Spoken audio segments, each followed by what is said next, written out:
Office Wife.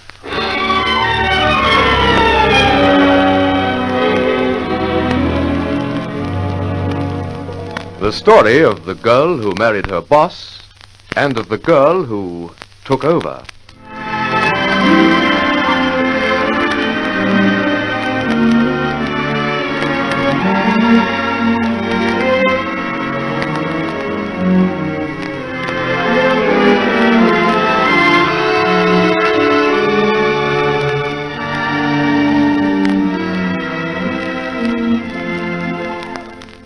Stella Bronson is here to introduce a further chapter of Office Wife.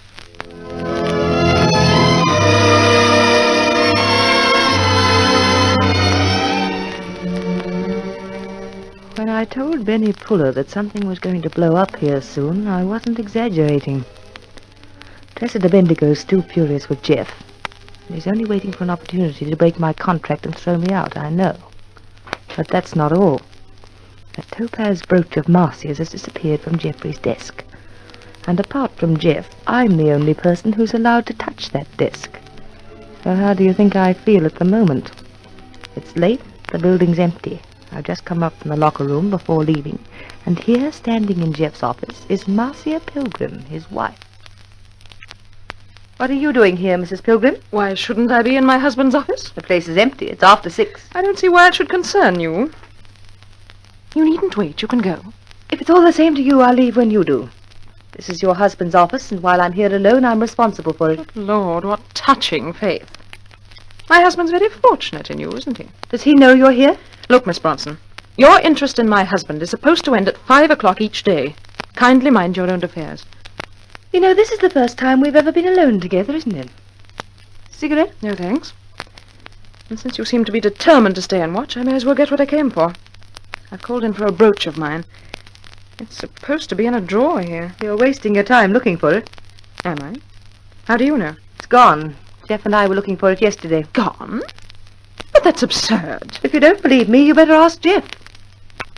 Who has access to this drawer besides my husband? You're the only one, aren't you? Now, don't look at me, Mrs. Pilgrim. I haven't seen your wretched brooch, and as far as I'm concerned, losing it's no more than you deserve. May I ask how you make that out? You lost it in Millie Moffat's company, didn't you? I don't have to stand and argue with you, Miss Bronson. Leave at once. You only work here. I'll leave when I'm ready. What's the matter? Aren't I supposed to know what you were doing with Millie Moffat? I'm not interested in what my uncle's employees know or don't know. At the moment, all I'm interested in is my brooch. Well, ask your husband about it. I shall. And I'll also ask him who could have taken it besides you. You'd do anything to get me sacked, wouldn't you? I don't have to. The way you conduct yourself, I only have to let events take their course. Let me tell you something, Marcia Pilgrim. If it wasn't for your Uncle Cressida and his precious firm, Jeff Pilgrim Don't you dare stand up and dictate to me about my husband. Who do you think you are? Oh, you to discuss my private affairs. Get out of here. If you don't get out, I'll call the caretaker and have you put out. Well, I thought I heard voices. Want a referee? Harry, ask this creature to leave the building, will you, please? Just a minute. I've no authority. I'm not the Bendigo building bouncer. Very well, then.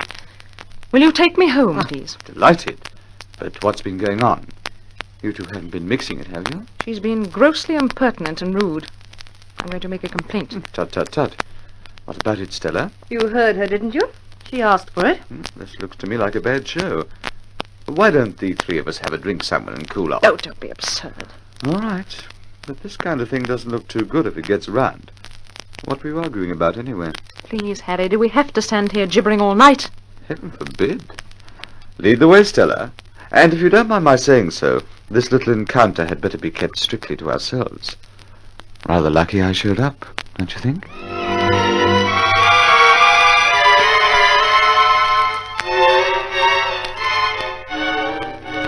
You have to do something about her, Jeff. You have to. She was positively insulting about you, too. All right, darling. Do calm down, there's a pet. I'll look into it in the morning. You can't have any justification for keeping her after this. After all, I am your wife. Marcia, I've promised I'll have Stella on the carpet in the morning. Just because she's your secretary. Look, darling, are you sure you're not exaggerating just because this is a golden opportunity to make it really hot for her? No, I'm not. And don't you dare take her part. I'm not taking her part. I just don't want the three of us to make fools of ourselves over nothing. Nothing? You call this nothing? Well, please, Pet, don't let's say anything more about it tonight.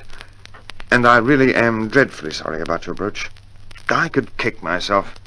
You're going to report its loss, aren't you? I'd rather not. But if it's been stolen, you have to. Oh, but we'll only have a constable clumping about asking questions. Everyone in the entire building will feel rotten. When it's all over, we still won't have your brooch. I have a hunch it'll turn up somewhere. Jeff, come here. Look me in the eyes. Why don't you want to report it? Because they'll be suspicious of Stella Bronson? Oh, that's ridiculous, darling. That girl would no more steal than... I thought so. Now, Marcia, be reasonable. I tried so hard to believe in you, Jeff, but I'd have to be blind. You don't care a farthing about me. All you want to do is to keep Stella Bronson in your office no matter how I feel or what she does. I can't go on like this, Jeff, I can't. But you mustn't expect me to call her a thief just because your brooch has disappeared, however much you detest her. Who else could have taken it? Who else goes to your desk or has a key to the drawers? Well, we haven't been locking them lately. Marcia, you're tired and upset. We could go on like this till 4 o'clock in the morning. Now, I promise I'll pin Stella's ears back for what happened this evening, so... Come on now, give me a kiss. We'll tackle everything tomorrow. Come on, come here. No. No, please, Jeff. I don't know. There's a wall growing up between us, and every day it gets higher and higher. What are we going to do? You know what to do, Jeff. You know, and you've always known. It's in your hands, not mine.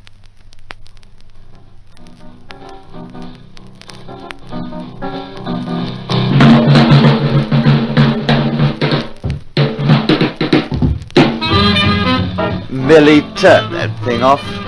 Turn it off. Want to drive me insane? Can't I finish this one? No, you can't. You're turning the flat into a snake pit. Oh, all right. There. Now you satisfied? Well, at least I can think.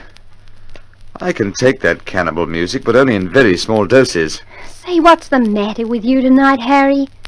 You've been sitting there like an old Buddha or something, hardly saying a word. What is it, hon? Tell Millie. It's pound, shilling, and pence, my puppet. My car's not paid for. I have a bill at Carrassius for an amount I daren't think of. If I go to buy bank manager again, he'll probably reach for a meat cleaver. Gee, is it that bad? Well, just let's say it's a good thing they don't have debtors' prisons anymore. Taking Marcia Pilgrim out so much is an expensive pastime. Well, why do you have to? I don't notice you taking me to any of those swell places. You wouldn't enjoy it, dear. They have neither jukeboxes nor boogie-woogie. Are you getting snooty on me? No more than usual. Well, I haven't said much lately, Harry, but I don't like it just the same, see? 2 or 3 times a week you take Marcia Pilgrim out to lunch. And at night, too, for all I know. That's policy. You know the score with Marcia as well as I do. Well, what about that skinny Mrs. Tennant? You didn't have to take her out the other night, did you? That, my puppet, was policy, too. And before you work up a decent head of steam on the subject, this is one time I'm not in the mood for any discussion. Enough said? Oh, gee. Hon, I don't want to make you wild with me. You're not, are you? Not so long as you keep quiet and reasonably still. Harry, you know the way I am about you. Do you ever think of getting married? Married? My views on marriage, Millie, were set down about 300 years ago. Ah, how merry a thing were a bedding and a wedding, if a man might marry for a year and a day. But to live with her forever and aye, till she grows grey as a cat. Good God, Mr. Parson, excuse me from that. I think that was Alexander Pope or Dryden.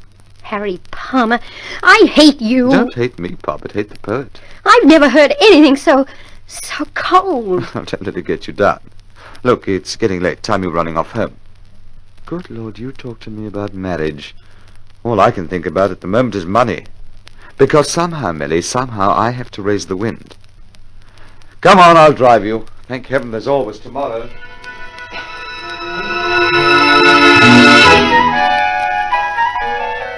You're early this morning, Jeff? Any special reason? Yes, you're the reason. What the devil went on here last night between you and Marcia? Oh, dear me, I've been dreading this all night. May I sit down, please? Anything you like. Hang it all, Stella, what possessed you? Well, Jeff, you've only heard Marcia's side of the story. I know that, but what does it matter? She says you stood here and slanged her head off. Well, I don't suppose I was exactly polite, Jeff, but she got under my skin. I don't care what she did. If you had had an ounce of sense, you'd have cleared off without letting an argument develop. Don't you see the position this puts me in? This time I have to take a stand. I can't put you before my wife, especially when she accuses you of making abusive remarks. But honestly and truly, Jeff, I didn't. I merely tried to defend myself. Well, please try to understand. I'm not here to judge the rights and wrongs of it. Marcia's made a complaint. She's my wife. You're my secretary. What the dickens can I do?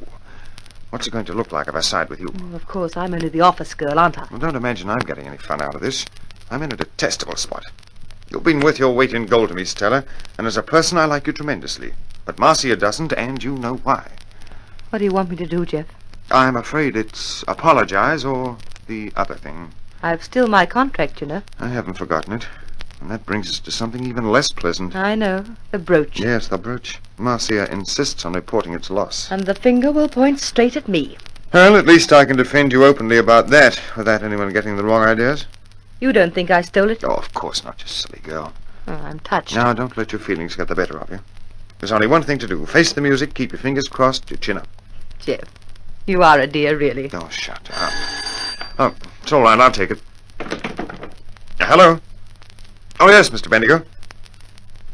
Oh, yes. Yes. Marcia, last night. The brooch. Oh, yes, all right, sir. Half an hour. Well, here it comes, Stella. Mr. Bendigo is on his way here now.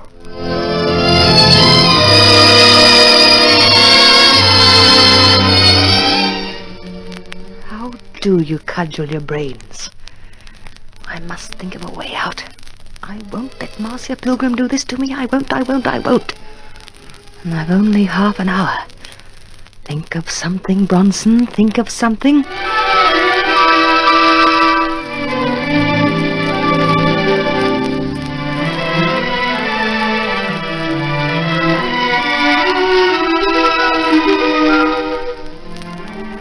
We invite you to listen to further episodes of Office Wife, written by L.J. Hardy, a Donovan Joyce production.